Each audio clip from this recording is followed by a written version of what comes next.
Desde Hungría hasta Brasil, las universidades, los profesores y los estudiantes están siendo perseguidos por los líderes autoritarios.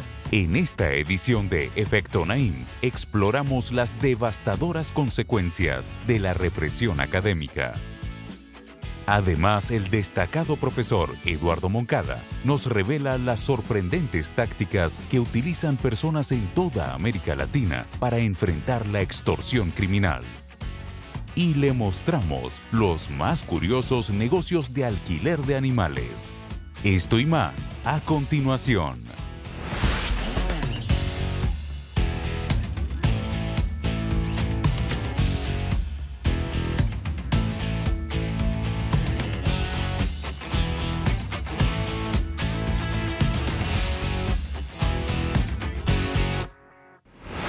Bienvenidos, soy Moisés Naim desde Washington, encantado de estar de nuevo con ustedes. Es bien sabido que los dictadores atentan contra la libertad de prensa, acosan a los periodistas, los encarcelan, los desaparecen, también en algunos casos los asesinan. También hemos visto cómo los autócratas se apoderan de los sistemas electorales y de justicia para concentrar el poder. Pero hay otro ámbito que está siendo igualmente amenazado por el autoritarismo y del cual no se habla tanto. Se trata de la libertad académica. En todo el mundo, los profesores, las universidades y los estudiantes están siendo acechados por líderes autoritarios o por políticos que quieren controlar lo que se enseña en las aulas de clase. En lugar de poder investigar, enseñar y fomentar el pensamiento crítico, los docentes y científicos ahora se enfrentan a la censura, a despidos injustificados, hasta ataques violentos. Esto está ocurriendo en naciones tan diversas como Hungría, India, México, Nigeria. Tan es así que la organización internacional Scholars at Risk, o Académicos en Riesgo, alertó en el año 2021 que estamos en un momento de crisis. Pero ¿cómo se manifiesta esta represión académica? ¿En qué países es más prevalente? ¿Y cuáles son las consecuencias para la sociedad? Se lo contamos en el siguiente reportaje. Miren. Este es Sun Wenwan, un profesor retirado de la Universidad de Shandong, en China. En 2018, Wenwan fue sacado a la fuerza de su casa por policías chinos mientras realizaba una entrevista telefónica con el canal de televisión estadounidense Voz de América. Así se registró el momento. ¿Qué están haciendo? ¿Qué están haciendo? Déjenme decirles, es ilegal que vengan a mi casa. Tengo libertad de expresión. El profesor fue detenido durante varias semanas por criticar la estrategia diplomática de China en África. Situaciones similares se repiten en países como Bielorrusia, Egipto, Turquía, Nicaragua y Venezuela. Hablamos al respecto con Robert Quinn, director de la organización Académicos en Riesgo, una red internacional con sede en la Universidad de Nueva York. Los académicos siempre han estado bajo presión porque trabajan en lo que llamamos la intersección de las ideas y el poder. Ellos hacen preguntas que pueden resultar desestabilizadoras para los gobiernos, especialmente para los regímenes autoritarios, cuyo poder a menudo depende de controlar lo que la gente piensa y de limitar el acceso a la información. Los académicos también son castigados por buscar la paz. En 2019, el gobierno turco acusó al matemático Tuna Altinel y a otros 26 profesores de terrorismo. ¿La razón? Los docentes firmaron una carta pidiendo una solución pacífica al conflicto entre el gobierno turco y los grupos kurdos en el sudeste del país. Datos del Instituto Videm, un centro dedicado al estudio de la democracia, indican que la libertad para enseñar e investigar ha disminuido a nivel global desde el año 2010. Y en los últimos 6 años se ha visto el mayor declive. Académicos en Riesgo, por su parte, reportó que entre 2015 y 2021 ocurrieron casi 1.700 ataques o amenazas contra profesores e investigadores, un aumento de más del 400% en comparación a los 5 años anteriores. Aunque con frecuencia la represión proviene del Estado, también puede haber represión por parte de grupos armados no estatales, de actores comerciales, de grupos culturales o religiosos. Hemos hecho un ranking de los ataques contra la educación universitaria y documentamos desde presiones no violentas como el acoso, la intimidación en Internet, la pérdida de puestos de trabajo o la expulsión de estudiantes, hasta ataques violentos y desapariciones contra individuos y otros ámbitos de sus vidas.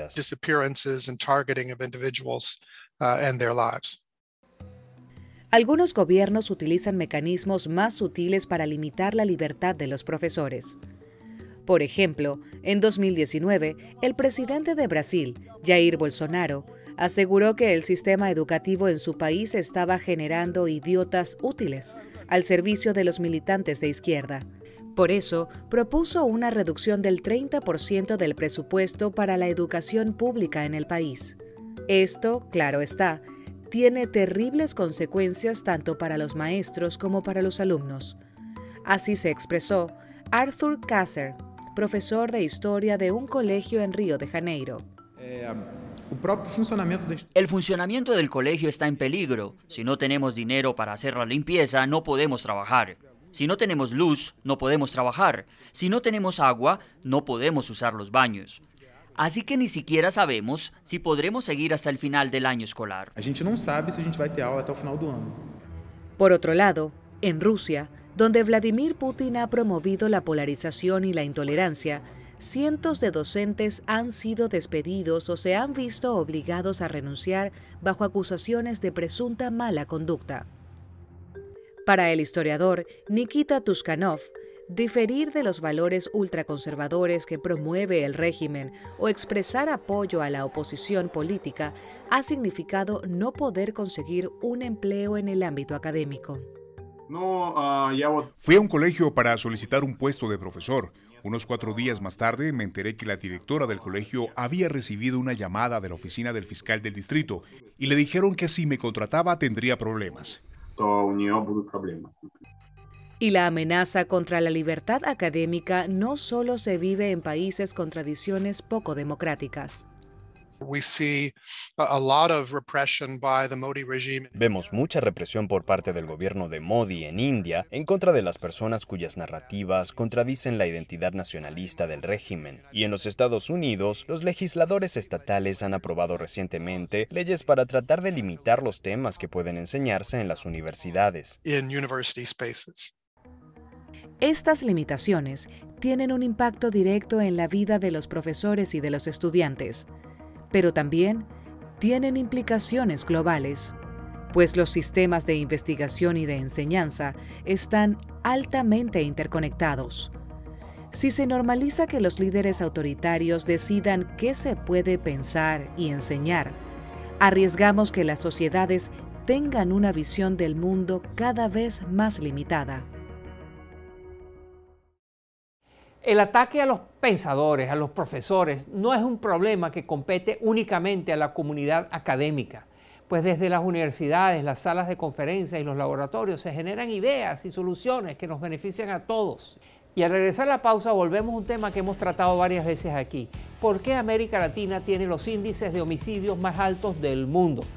Y voy a entrevistar a un profesor que se ha especializado en investigar el tema. Al regreso, no se vaya, le va a interesar mucho.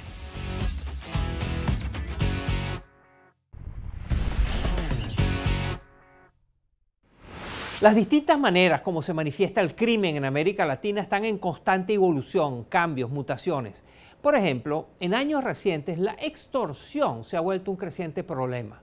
Aunque muchas personas de la región se enfrentan a la violencia letal, son muchísimas más personas las que a diario son afectadas por la extorsión.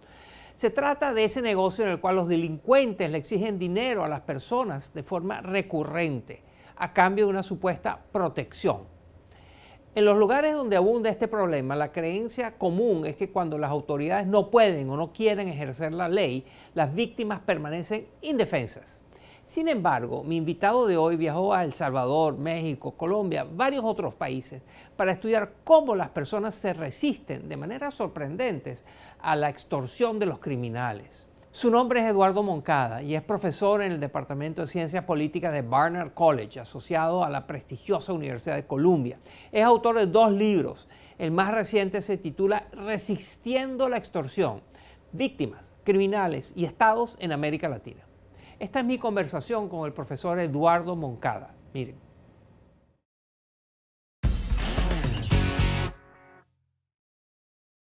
Bienvenido al programa, profesor Eduardo Moncada. Gracias por acompañarnos. No, thank you for having me. Por favor, comparta algunas cifras con nosotros que nos ayuden a entender cuán grande es el problema de la violencia criminal y particularmente la extorsión en América Latina. Latin America as a region only has about 8% of the world's population. América Latina como región alberga cerca del 8% de la población global, pero cada año allí ocurren 1/3 de todos los homicidios del mundo. Así que estamos hablando de lugares muy violentos y dentro de este panorama, la extorsión ha surgido como un aspecto central de la política y del crimen en la región. Of politics and of crime in the region. ¿Nos podría dar un ejemplo concreto de cómo funciona la extorsión en la práctica? Sure, and I'll draw here on an example from some of my research in Medellín, en Colombia. Claro, le daré un ejemplo de mis investigaciones en Medellín, Colombia. Allí, el dueño de un negocio ubicado a tan solo unas cuadras de la oficina del alcalde municipal me contó lo que le había pasado varios años antes de que yo llegara a la ciudad a hacer mis entrevistas. Un par de hombres jóvenes se presentaron un día en su negocio y educadamente le dijeron que trabajaban para una organización de tráfico de droga y que le iban a brindar protección.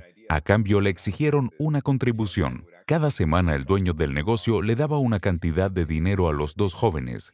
Y para que tengas una idea de cuán sistemático era todo esto, los hombres le entregaban al dueño del negocio un recibo indicando que había pagado la extorsión. También existen otros tipos de extorsión en la región. Está la extorsión cibernética, por ejemplo, donde recibes un correo electrónico con una amenaza que exige dinero a cambio. Pero en gran parte de América Latina, la extorsión ocurre cara a cara, entre ciudadanos comunes, dueños de negocio, cabezas de familia y actores criminales. This extortion takes place face to face between everyday citizens, businesses, household leaders, and criminal actors. En sus investigaciones usted encontró que las víctimas de la extorsión no son siempre indefensas. Háblenos, por favor, de las diferentes estrategias de resistencia, de rechazo que utilizan las personas, los grupos, para enfrentar la extorsión. For example, in parts of El Salvador, I've studied farmers. Por ejemplo, en partes de El Salvador, estudié cómo los campesinos estaban siendo extorsionados por las maras, que son grupos criminales que operan allí. En esos casos, varios campesinos trabajaban junto con oficiales de la policía para enfrentarse a los delincuentes con violencia letal. Es decir, los mataban, los desaparecían y en algunos casos los torturaban. En Michoacán, en México, también analicé cómo los campesinos del sector aguacatero se organizaban para enfrentarse colectivamente mediante la violencia y el vigilantismo contra cárteles de la droga como los Caballeros Templarios y otros que han sido focos de la criminalidad en México. Esto ocurre donde el Estado de Derecho por lo general es muy débil y las instituciones judiciales como la policía no tienen suficiente capacidad o son corruptas. Al Estado no proveer la protección necesaria, los ciudadanos deciden tomar el asunto en sus propias manos para poder protegerse a sí mismos, a sus familias y a sus negocios. Lo más preocupante de este fenómeno es que puede resultar en formas de violencia similares a la guerra. En partes de México, lo que vemos hoy son grupos de 300, 400, 500 o más ciudadanos armados operando de manera organizada en contra de los cárteles de la droga, y a veces también se enfrentan a facciones del Estado que perciben como corruptas o asociadas de alguna forma con los actores criminales. Usted menciona que América Latina cuenta con apenas el 8% de la población mundial, pero que ahí ocurren el 31% de los homicidios del mundo. De nuevo, ¿por qué? Creo que hay varios factores que han contribuido a la situación actual, comenzando por los altos niveles de desigualdad en casi toda América Latina.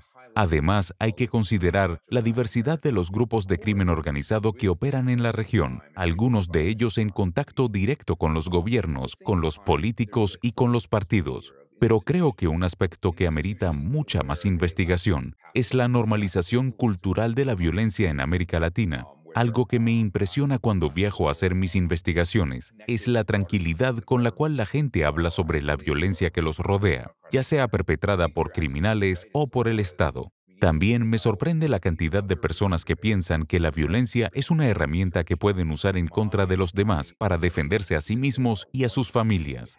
Debemos investigar más a fondo los efectos que décadas de este tipo de violencia han tenido en la población, sin olvidar la violencia política del siglo XX, las guerras civiles y las dictaduras. Todo eso tiene que haber dejado una huella en las normas culturales y sociales sobre el papel de la violencia en la sociedad latinoamericana actual. What's the role of violence in society today there?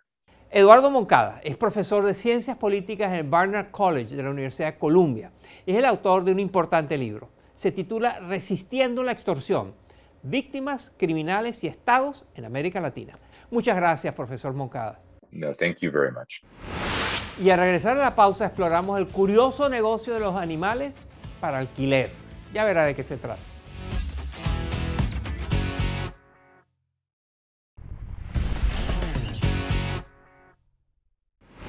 En este mundo moderno existen aplicaciones para todo y también se puede alquilar de todo, hasta animales. Por supuesto, Hollywood lleva años contratando talentos de 4 patas y están los populares zoológicos interactivos para fiestas infantiles. Pero existen otras iniciativas basadas en el alquiler de animales que son mucho más curiosas y en algunas se mueve muchísimo dinero. Miren. La compañía Dog Heart o Corazón de Perro en Tokio, Japón, alquila perros a $20 por hora. Los clientes pueden elegir entre acariciar a los animales o pasearlos. Es la solución ideal para aquellos japoneses que no tienen el tiempo o el espacio para cuidar de una mascota propia. Mi hija ama a los perros, pero nuestra casa no es apta para mascotas. En Estados Unidos, la organización Mountain Peaks o Picos de las Montañas ofrece sesiones de terapia con llamas y alpacas para aliviar la soledad y reducir el estrés. También alquilan estos curiosos animales para ocasiones especiales y así han aparecido en las fotos de varios matrimonios. Otros negocios en países como México y España más bien alquilan palomas blancas que son liberadas en bodas, funerales y hasta en eventos deportivos. Estas aves están entrenadas para volar cientos de kilómetros y regresar a su palomar el mismo día. Empresas como Rent a Goat o Alquila una cabra y Eco Goats o cabras ecológicas también en los Estados Unidos ofrecen rebaños de cabras para limpiar todo tipo de maleza. Se presentan como una alternativa menos contaminante a los químicos que normalmente son utilizados para remover estas hierbas. Además, fertilizan el suelo mientras trabajan. China, por su parte, cobra $1 millón al año por cada panda que presta a zoológicos fuera del país. Si uno de estos pandas da a luz en el extranjero, los zoológicos deben pagar un impuesto de $400,000. Pero vale la pena la inversión. En 2012, por ejemplo, la asistencia al zoológico de Edimburgo, en Escocia, aumentó un 51% tras la llegada de estos osos. Así estamos, ya lo vemos. Hay emprendimientos para satisfacer las más curiosas necesidades de los consumidores. Y para terminar el programa, vamos a hablar de alimentos que son muy típicos de ciertos países, pero que se han vuelto todo un éxito a nivel mundial. Desde la Inca Kola peruana hasta los Cup Noodles de Japón. La popularidad internacional de muchos de estos productos ha sido impulsada por los flujos migratorios. Las comunidades de expatriados, la diáspora, terminan generando una demanda para estos alimentos. Otros más bien esconden lecciones muy valiosas sobre cómo crear y mercadear un producto que logra cautivar el paladar de millones de personas en todo el mundo. Es por eso que hoy nos vamos de tour gastronómico para conocer las comidas y bebidas típicas que se han globalizado. Miren. En 2011 abrió el Museo de Cup Noodles en Japón, en reconocimiento a los fideos instantáneos que ingenió Momofuku Ando. Desde su creación en 1971, más de 50.000 millones de Cup Noodles se han vendido en países como Alemania, Singapur e India. Para atraer a su diversa clientela, la marca ha lanzado una variedad de sabores. En México, por ejemplo, hay uno con camarón picante. Cuando el refugiado chino-vietnamita David Tran llegó a la ciudad de Los Ángeles en los años 80, reinventó la sriracha, una salsa picante tailandesa. Su idea era venderla a los restaurantes asiáticos locales, pero para la década del 2000, las salsas picantes se habían convertido en el condimento de más rápido crecimiento en Estados Unidos, según la publicación Quartz. Así, la sriracha triunfó. Hoy día controla casi 10% del mercado en este país y se distribuye en Europa, el Medio Oriente y Asia. El pan de queso es un panecillo típico de Brasil, pero también se puede encontrar en supermercados de hasta 15 países. Esto se debe a que la empresa brasileña Forno de Minas se ha dedicado a exportarlo a diversos lugares del mundo, modificando la receta. El pan de queso que se destina a China, por ejemplo, tiene 40% menos sodio que lo habitual, pues allí suelen gustar los panes menos salados. La Inca Kola es la gaseosa más emblemática del Perú, pero el empresario cubano Luis Jardines quiso internacionalizar esta bebida y comenzó a venderla en Miami desde el maletero de su taxi en los años 80. Sus ventas fueron tan exitosas que acabó fundando una empresa que hoy distribuye este refresco en Estados Unidos, Japón y Australia. ¿Usted conoce algún otro alimento que se haya popularizado a nivel mundial, fuera de su país original? Cuéntenos. Comuníquese con nosotros a través de nuestra cuenta de Twitter, @EfectoNaim. Y hasta aquí el programa de hoy. Espero que les haya interesado, que les haya divertido. Gracias por acompañarnos. Nos vemos la próxima semana.